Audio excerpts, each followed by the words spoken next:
welcome back. It is day 10 of the Finish 10 Songs in 14 Days challenge. And I am feeling a lot better and did write another song. This song is called Imagining What If. Well, that's the working title for now. It's another song about mindset and mindset shift.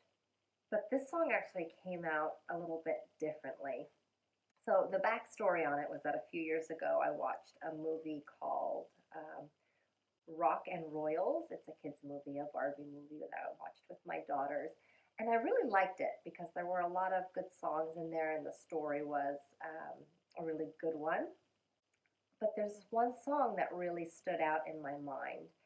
And we watched the English version, and then there's also the Finnish version that it had been translated into. And I listened to both versions of the song. I actually resonated with the Finnish version more, and I started to translate back from Finnish into English. The song was about, like, what if I hide because I'm afraid? What if I try and I sing something and my voice just fails on me?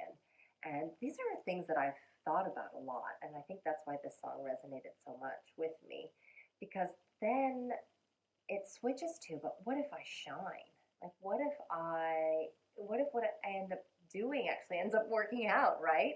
And that's really the premise for this song. And I took like a few of those lines and made them my own because I do have a lot of the same thoughts that this character had.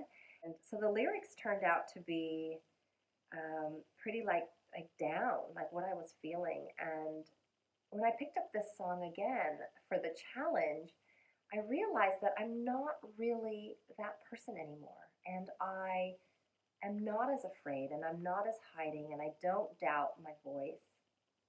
I'm not the best singer, I'm still practicing, but at least my voice in the sense of what I have to say and my communication, right? So I decided to change a lot of what I had written because instead of kind of the beginning of the song being the negative thoughts and then switching it to the positive thoughts, what I actually felt was already like, here's the negative thought, and like, shh, like stop that, what if the good thing happens? And then there was like this, what if this negative thing happens? And then this voice saying, well, what if the good thing happens, right? Like, don't worry about that. And it almost felt like this, whether it's the two voices in our heads, whether it's the symbolism of the angel and the devil, or whether it's the old me and the new me, whether it's, somebody and then their support system or their cheerleader or whoever coming in to say, hey, let's think about something different. Let's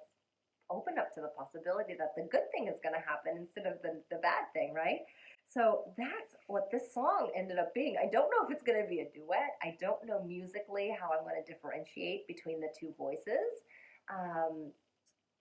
But it's really exciting, and it's something very different than what I have written before. So that was really fun. And I'll read a few of the lyrics for you just so you can see what I mean. Like, what if I take a chance and fall flat on my face again? What if you take a chance and start an upward trend?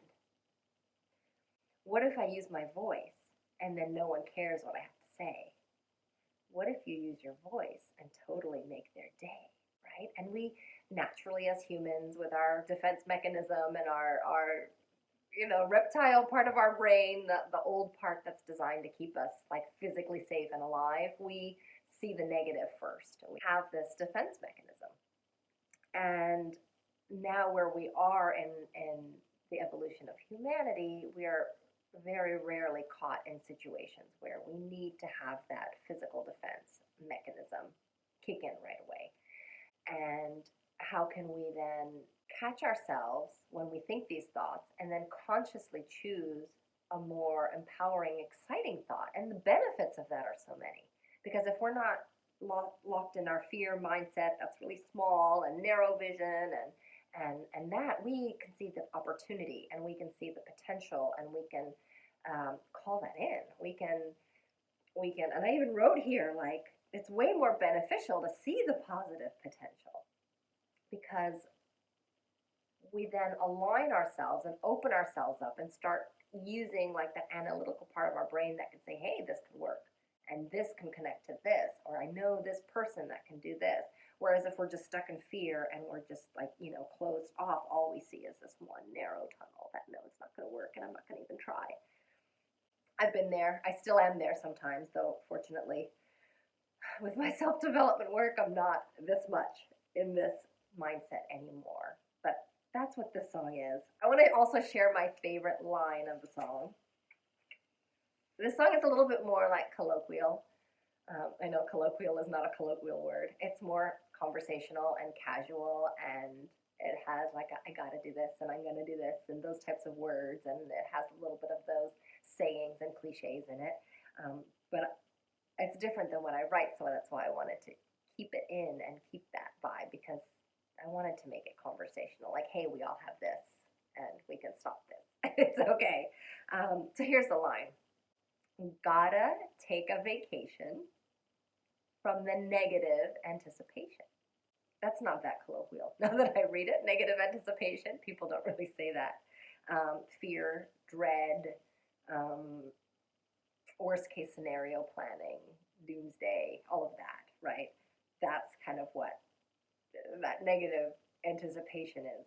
And how do we take a vacation from that? How do we just put that aside and then think about the positive potential?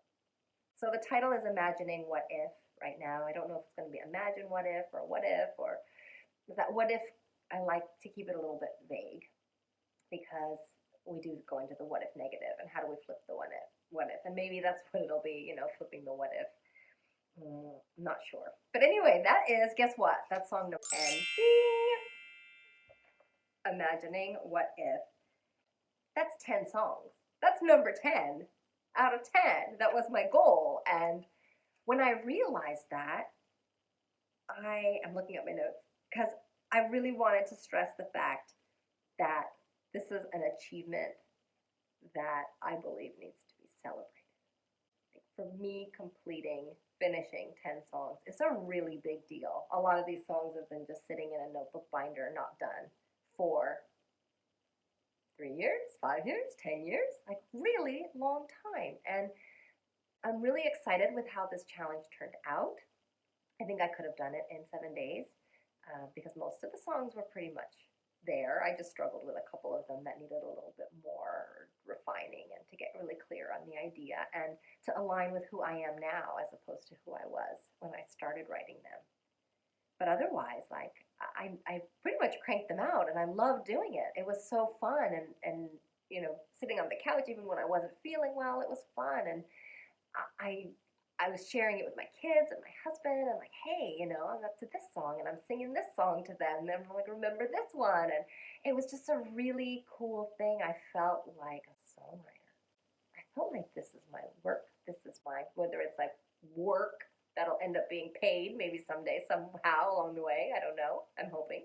I am thinking of the positive what if. What did I write? The positive potential, yes. Or whether it's just like my life work, whether it's something that's meaningful for me that I want to share. These songs are a part of who I am and a part of what I want to put out there. And the fact that I did that is really cool, and I'm going to celebrate it. Are you celebrating your small/big achievements, or are we only really celebrating when we see somebody score a goal out on the field, or accomplishing something truly grand, which needs celebrating too? Are we only celebrating birthdays? Are we only celebrating, these specific milestones and not necessarily the progress that we're making? I made a video on that here. If you haven't check that out, because are you celebrating yourself enough? And I'm consciously going to celebrate this achievement. And I might even keep going, because the 14 days isn't up. So be sure to subscribe if you have not, and if you are interested to see if I'm going to keep going. And if you don't subscribe, that's totally cool. I also, last thing on my list here, wrote down I Love Myself. Remember that song? I love myself. I love myself. I love myself. I accept myself. I accept myself. I accept myself. And I was going to add more to it, and I was thinking this is too short of a song, and da da da. But I realized that this these few words are so powerful. And for me, they've been so powerful, just repeating them, singing, repeating over and over and over. And if I can structure and arrange the song in a certain way that it stays interesting to keep repeating that, which we've seen lots of examples in different songs do. So I'm going to try to do that as well. I think that that's enough. This is enough of a song. It's powerful enough of a song that it can, the lyrics can stand just like this. So that's another song that I am considering done now, even though it was already kind of done. I officially, in my own mind at least, am calling it done. So yeah, that's day 10 of the 14-day challenge and song number 10 of 10. And stay tuned to see what happens the next 4 days. All right, I will talk to you very soon. And I'm celebrating you, I'm celebrating myself. And I'll let you know what I end up doing to celebrate because this is kind of cool. This is really cool. All right, take care. Bye. First, we need to have that protection mechanism, that safety mechanism. I don't know why I can't think of the word right now. Defense mechanism. There it is. But anyway, that is, guess what? That's song number 10. Yay! Ding! Oh, I didn't do this, did I? Number 10. Ding!